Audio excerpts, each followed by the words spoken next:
인텔 10세대 고성능 CPU와 RTX 2070 슈퍼의 조합으로 게이밍 노트북에서 가장 가성비로 인정받는 듀언테크 리오9 L9T27S의 언박싱, 분해, 분석, 셀프 업그레이드, 초기 세팅까지 담겨져 있습니다. 궁금하시면 영상을 끝까지 봐주세요.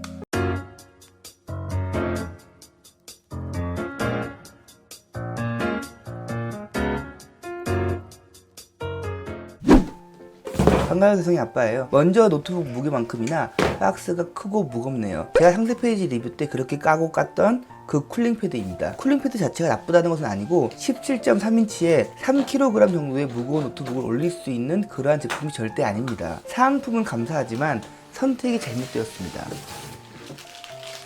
먼저 분리형 배터리가 보이네요. 원래 노트북은 전부 분리형 배터리였습니다. 그래서 교체가 수월했죠. 이 안에 18650 리튬이온 충전기가 가득 채워져 있습니다. 하지만 노트북이 전체적으로 경량화되고 얇아지면서 두꺼운 18650 충전기 대신 얇고 납작한 형태의 충전기를 사용하게 되었죠. 그래서 완전히 노트북 시장에서 사장된 형태의 배터리인데 듀언테크가 부활시켰습니다. 정확히 말하면 듀언테크가 이 구형 형태의 노트북을 수입해 온 거죠. 이 노트북이 휴대용 노트북이라면 말도 안 되는 짓이지만 이렇게 데스크탑 대용의 고전력 노트북이라면 그리고 가성비가 좋다면 수긍 가능한 범위라고 생각됩니다. 62W이고 다소 큰 용량으로 느낄 수 있겠지만 이 노트북의 전력을 봤을 때 큰 의미 없는 용량으로 배터리로만 휴대하면서 사용하는 것은 추천하지 않습니다. 충전기는 제가 생각했던 것보다는 크지 않더라고요. 거대하긴 하지만 나름 슬림해서 가끔 휴대하기 나쁘지 않다고 생각합니다. 19.5V에 11.8A 230W로 노트북 치고는 높은 최대 전력입니다. 하지만 그래픽카드의 전력은 높아도 결국 CPU 자체는 노트북용 CPU이기 때문에 최대 전력 사용량은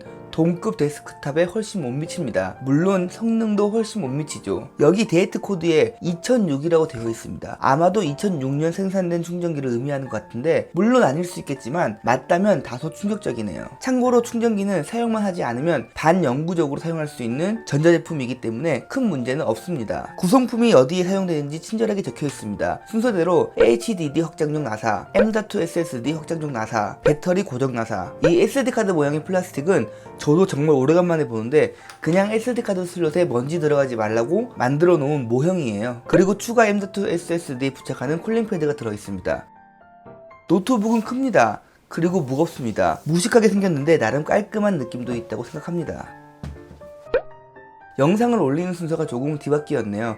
며칠 전 분해 영상을 미리 올렸습니다. 노트북 받자마자 바로 분해부터 했는데 저도 살짝 막히는 부분이 있더라고요. 그런데 저는 예전부터 노트북 분해를 워낙 많이 해봐서 바로 해결했습니다. 하지만 요즘 노트북만 분해해본 사용자들은 분명히 막힐 수 있다고 생각해서 분해 영상만 미리 올렸습니다. 나사도 엄청 많고 분해 방식도 정말 옛날 노트북 방식으로 2020년 노트북이 맞는지 의심될 정도였습니다. 하지만 가격이 저렴하니 용서할 수 있는 범위라고 생각합니다.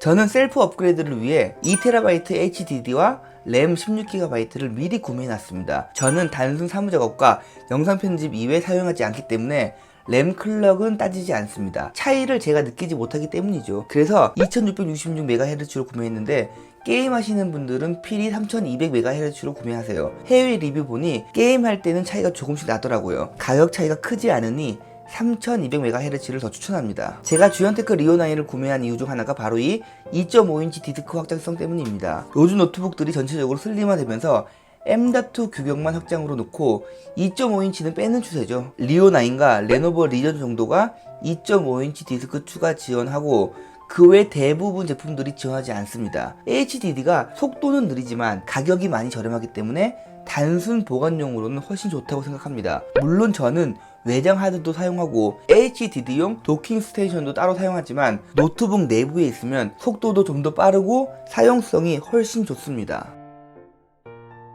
노트북의 내부를 보겠습니다. 냉각 시스템은 2팬 5 히트 파이프로 히트 파이프가 그렇게 두껍지는 않고 배기구는 총 4개가 있습니다. 히트싱크도 4개가 있죠. 경량화 되지 않은 고사양 노트북들은 보통 이 정도의 냉각 시스템을 갖습니다. 구조 자체는 그냥 무난하다고 볼 수 있죠. 보통 리뷰를 할 때 냉각 시스템이 무난해 보입니다 라고 말하면 좋은 편에 속하는 걸로 볼 수 있는데 이 노트북은 인텔 10세대 고성능 CPU가 이미 뜨겁기로 정평이 나 있고 그래픽카드는 125W의 고출력 고성능 GPU입니다. 무난한 냉각 시스템으로는 힘들죠. 물론 노트북의 사이즈와 두께로 인해 냉각 시스템 탑재에 한계가 있습니다. 그래서 고사양 노트북들은 사양을 올리는 것보다 CPU와 GPU 자체의 발열을 해결하는 것이 더 중요하죠. 쉽게 말해 노트북 제조사들이 할 일이 아닌 CPU, GPU 제조사들이 할 일이라고 보는 것이 더 맞습니다. 우리가 더 정밀한 공정의 CPU를 선호하는 이유이기도 하죠. 램은 삼성 DDR4 8GB 3200MHz 제품이 기본으로 들어가 있습니다. 8GB가 2채널로 장착되어 있다는 부분은 제가 이전 영상에서 충분히 단점으로 언급했기 때문에 더 이상 언급하지 않겠습니다. 2.5인치 디스크 장착하는 자리입니다. M.2 슬롯은 총 2개가 있습니다. 그래서 트리플 스토리지를 지원하죠. 덩치가 크고 무거운 노트북들은 이렇게 해줘야 한다고 생각합니다. 리오9의 자랑인 2.1채널 스피커입니다. 우퍼가 있다는 의미죠. 최신 노트북에 좋은 성능의 스피커는 들어갈 수 있지만 이렇게 성능 좋은 우퍼는 들어가기 힘듭니다. 우퍼는 물리적인 부피가 필요하기 때문에 이렇게 뚱뚱한 노트북들의 혜택이라고 볼 수 있죠. 얇게 제작할 수도 있겠지만 우퍼에 추가 전력을 사용해야 되기 때문에 이렇게 데스크탑 대형 노트북에 잘 어울립니다. 바닥에 우퍼 부분이 이렇게 뚫려 있더라고요. 우퍼는 무지향성이라서 굳이 이렇게 타공될 필요는 없습니다. 이 노트북은 가성비만 좋습니다. 가격 대비 성능만 좋고 전체적인 퀄리티는 많이 떨어져요. 중요한 포트들은 상단 배치되어 있는데 보강이 튼튼하게 되어 있지는 않습니다. 먼저 램을 하나 제거하고 제가 구매한 16GB 램을 장착하겠습니다. 총 24GB인데 제가 하는 영상 편집 범위로 봤을 때 충분합니다. 그리고 추가로 M.2 SSD도 장착했습니다. 이 부분은 제가 체크를 하지 못한 부분인데 제가 지금 설치하고 있는 공간은 NVMe만 지원합니다. 설치한 SSD는 SATA 제품으로 결국 나중에 따로 분해해서 제거했습니다. NVMe를 추가로 설치하실 분은 쿨링 패드 이렇게 부착하시면 됩니다. 2.5인치 디스크는 그냥 나사를 잘 체결해서 단자에 맞게 물려주면 쉽게 장착 가능합니다.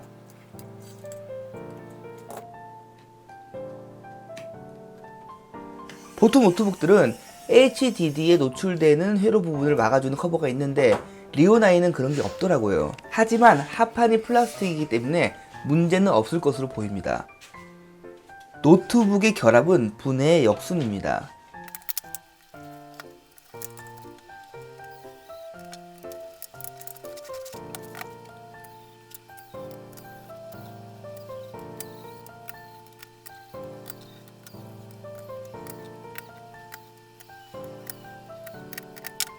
마지막으로 배터리를 장착하고 결합 나사를 체결해 줍니다.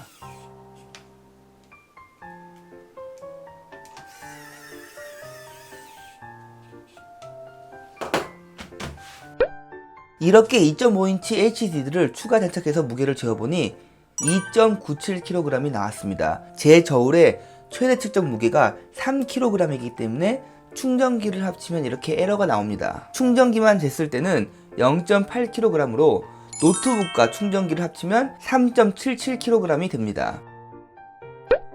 제가 이 노트북을 구매하기 전 가장 궁금했던 부분이 두 가지 있습니다. 1. 썬더볼트로 PD 충전이 될까? 2. 내 노트북 가방에 들어갈까? 1번은 안 되는지 알면서도 이상하게 기대가 되더라고요. 사실 많은 것을 바라는 것은 아니고 정말 조금씩이라도 아주 조금씩이라도 충전만 되면 사용성이 굉장히 증가하거든요. 그래서 해봤는데 결과는 당연히 안 됩니다. 여러분들은 이거 위험할 수 있으니 절대 따라하지 마세요. 제 채널 구독자들은 대부분 알고 있는 제 노트북 백팩입니다. 다행히 무난하게 들어가더라고요. 묵직해서 장시간 휴대하기는 불편하겠지만 그래도 가방에 들어간다는 것 자체가 데스크탑과의 가장 큰 차별점이죠.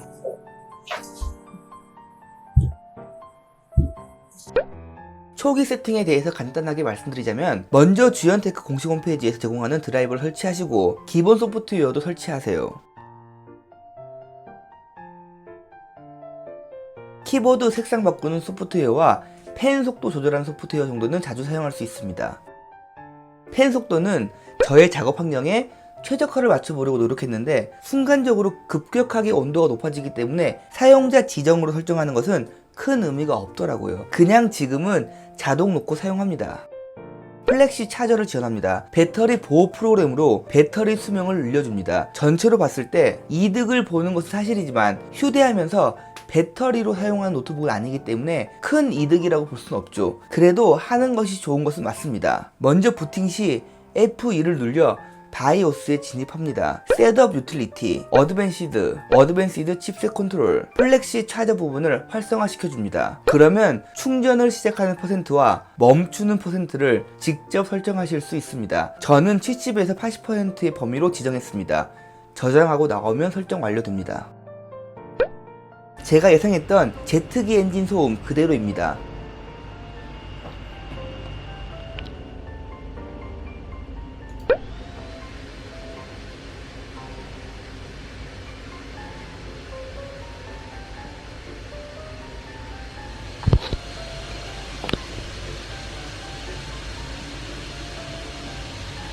고성능 게이밍 노트북 처음 사용하시는 분들은 고장난 걸로 오해하실 수 있어요.